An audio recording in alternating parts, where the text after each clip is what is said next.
Alright guys, welcome back here. So in this video here, we're going to discuss the concept of handling errors, okay?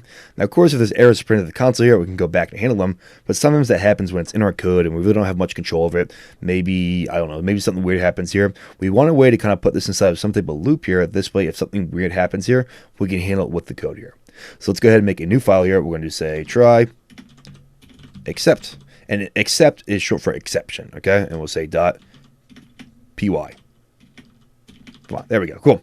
Save. So let's pretend I had a program here and I just try to print out a variable called print x from here. And I save this program here. I go down to here. I say Python and I say go ahead and run this try except file here. And I try to run it here. Well, it tells me there's an error. And that's no problem here because, of course, I could go back and fix this up here. But if this program is more complex here, if I have a bunch of different scripts and a bunch of different moving parts here, it would be better to handle this in some type of programmatic way. All right, so I'm gonna give myself a little space here. What I'm gonna do is I'm gonna say try with a colon there.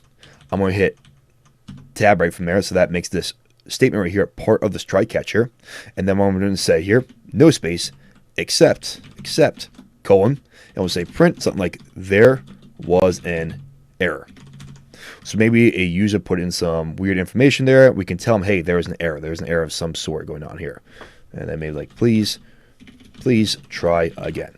Save. You can already see it's going orange here because it knows that there's an error from there. And of course, we know that this is an error because we didn't define x here.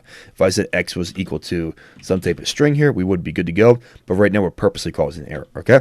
Save. Go ahead and run this back here, and we can see that the program still runs fine here. There's no error within the console except for the word error that we said right there here. But it says there is an error. Please try again. Okay? Now, you might want to design it in a way here where the error goes back to the console here, right? It goes back to the terminal right here. And it might say, like, that this isn't defined here. Whatever error happens here, we're going to tell the user like that. But we still want to keep them within the program here. We don't want to kick them out. We don't want to have the program to crash, okay?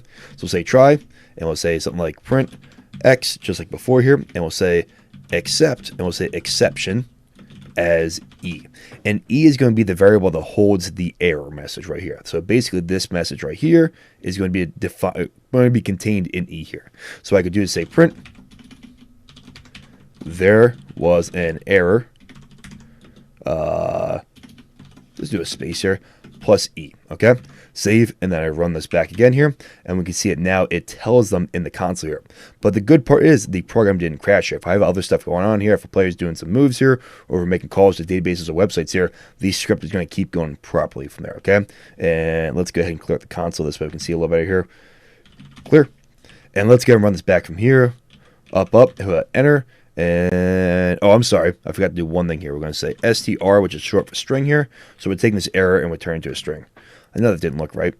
Run it back here. Now it says it. Let's do clear. Up. And now it formats it in a better way here. So now I could tell the user or whoever's trying to run the script here in what the error is, okay? So guys, great job in this video, and do keep in mind here that oftentimes here with Python programs here, you don't have access to the source code. This would be what we call the source code from here. A lot of these times this is mixed down to a single program or a single file here that the user who's just using it through this right here doesn't have access to, okay? So they can't modify this stuff from here. They would work with it all from here, okay? But other than that, guys, great job in this video. Remember, try except here. This way we can handle errors here. Or we could do try except and then exception as E. And the E would be the variable that holds the error, okay?